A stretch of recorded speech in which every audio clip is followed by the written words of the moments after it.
안녕하십니까, 정의태입니다. 대통령 말 급격한 금리 인상으로 나라 경제가 추락하고 있습니다. 네, 지금 원달러 환율이 요동을 치고 있어요. 1340원 돌파했다 이렇게 나오고 있는데, 원래 달러가 약세면은 우리 그 원화 가치가 올라가는데요. 그런데 이번에는 반대로 이 달러의 가치도 떨어지고 있고, 그리고 원화 가치도 떨어지고 있는 그러한 상황으로 지금 가고 있는 것입니다. 그래서 이 기이한 현상들이 일어나고 있는데, 제가 계속 그런 말씀을 드렸어요. 진짜 자본 유출이 일어나는 거는 결국에는 우리나라 경제가 악화되면은 그때 자본 유출이 일어난다 이렇게 말씀을 드렸습니다. 그래서 금리를 빨리 내려가지고 무역 경쟁력을 키우고 내수를 살리고, 그리고 해외 관광객이라든지 이런 사람들을 유치하고 자체 무역망과 자체 공급망을 확보해야 한다. 이번에 이 공급망 문제, 그러니까 물가가 올라간 것은 공급망 문제였다라는 것이죠. 그래서 이 공급망을 해결하기 위해서는 우리가 자체 공급망, 자체 무역망, 그리고 자체 협력망을 넓혀 나가는 것이 가장 중요하다 이런 말씀을 드렸어요. 그 나라 경제가 침체하게 되면은 그때 이제 자본 유출이 일어난다. 그래서 빨리 금리를 내려서 우리 경쟁력을 강화시켜야 된다 이런 말씀을 계속 드려왔는데, 그런데 그 타이밍을 자꾸 놓치는 거예요. 타이밍을 놓치니까 이제는 달러가 지금 가치가 떨어지고 있는데 원화도 가치가 떨어지고 있는 거예요.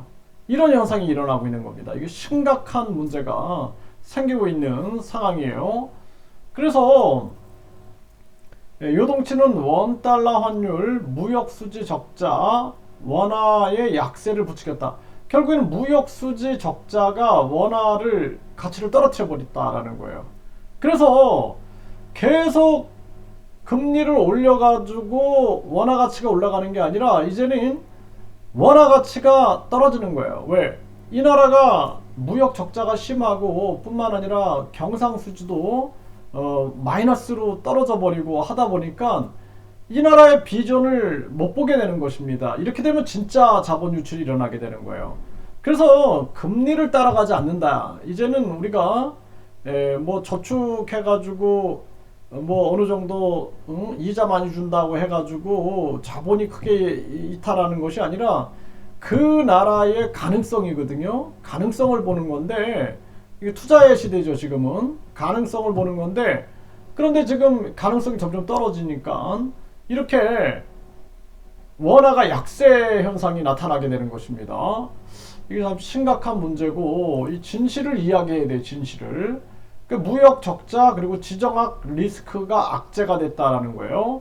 그래서 이 지정학 악재라는 것은 대통령 발언이죠. 대통령 발언. 네, 그래서 대통령이 이 우크라이나에 무기 지원할 수 있다라는 대통령 발언 등으로 지정학적 불확실성이 커지고 있다는 점이 원화 가치의 불안 요인으로 작용한다라는 거예요. 시장은 딱 반응하고 있는 거예요. 그래서 굉장히 조심해야 되는 겁니다. 아, 이 나라가 지금 굉장히 위기로 가고 있구나. 중국을 적대화하고 러시아를 적대화해가지고 결국에는 경제 폭망으로 가고 있구나. 그러니까 원화 가치가 떨어지게 되는 겁니다. 그래서 대통령의 말, 그리고 이 무역, 급격한 금리 인상, 계속해서 우리는 악재를 두고 있는 그러한 상황이다라는 것입니다. 이게 심각한 문제고요. 지금 이 금통위원, 이 금통위원이 그나마 지금 상식적인 사람이 왔어요. 그래서 박춘섭 금통위원은 급격한 금리 인상으로 경제가 어렵다. 상황에 맞는 정책이 필요하다. 그러니까 제대로 된 상식이 있는 사람이 들어온 거예요. 상식이 있는 사람. 그동안 이창용은 완전히 그 IMF라는 조직은 거의 미국화됐다라고 봐도 과언이 아니죠. 계속 미국만 따라 했는데, 일본은 마이너스 금리, 그리고 중국은 금리를 내리면서 계속 움직였는데 이창용은 계속 미국만 따라한 거죠. 네, 그래서 이게 뭐 미국의 무슨 오다를 받나 뭐 이런 생각을 안 할 수가 없어요. 네, 그러한 합리적 의심이 들 정도인데 이제 제대로 된 사람이 들어온 거예요. 급격한 금리 인상으로 경제 어려워 상황 맞는 정책이 필요하다. 제가 계속 이런 얘기를 했잖아요. 이렇게 해왔는데 그래서 여기 보면은 이제 확실한 비둘기파의 등장, 네, 새 금통위원 급격한 금리 인상 경제 어렵다. 이 비둘기파가 아니라 이게 합리와 상식이에요. 합리와 상식. 상식파가 등장한 겁니다. 상식파. 그래서 지금 즉각 금리를 내려서 무역 경쟁력을 키우지 않으면 안 된다는 거예요. 지금 베트남 총리도 은행들의 금리 인하 압박을 하고 있어요. 지금. 네, 그래서 생산, 수출, 투자 모두 부진하다. 예, 그러니까 생산, 수출, 투자 모두 부진하다. 이거 한국하고 똑같죠? 금리 낮추기 위한 최대한의 조치 취해야 된다. 이 베트남보다 못한 거예요. 한국이 베트남보다. 이렇게 베트남도 즉각 움직이고 있는 겁니다. 이게 오늘 기사예요. 오늘 기사. 네, 중국도 보면은 저축 말고 돈 좀 써라. 중국 은행들의 예금 금리 인하를 촉구하고 있는 그러한 상황입니다. 그래서 지금 생산, 투자, 소비 이러한 생산, 투자, 소비가 일어나야지 고용도 일어나게 되는 것입니다. 그래서 즉각적으로 금리를 내려야 된다라는 겁니다. 지금 무역협회는 자금 압박에 시달린다. 기업 금리 인하 등 요구가 본물처럼 터지고 있다는 거예요.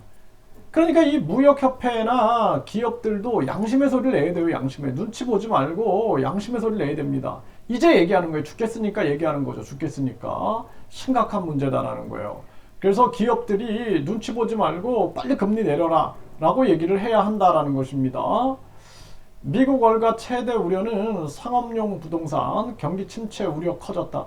지금 우리나라 부동산 난리 났죠. 이게 상업용 부동산들 지금 계속 공실이 늘어나고 있는 거예요. 공실이. 이거 굉장히 심각한 문제로 터지게 되는 겁니다. 또 경제 성장률은 0.3%밖에 안 돼요. 0.3%. 심각한 문제인데 그나마 민간 소비로 반등했다라는 거예요.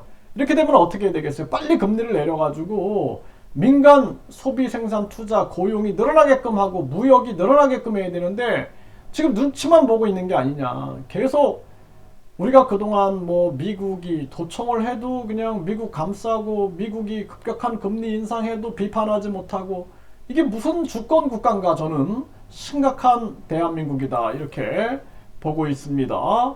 네, 그래서 대통령의 말 그리고 급격한 금리 인상으로 나라 경제가 완전 추락하고 있다는 것입니다.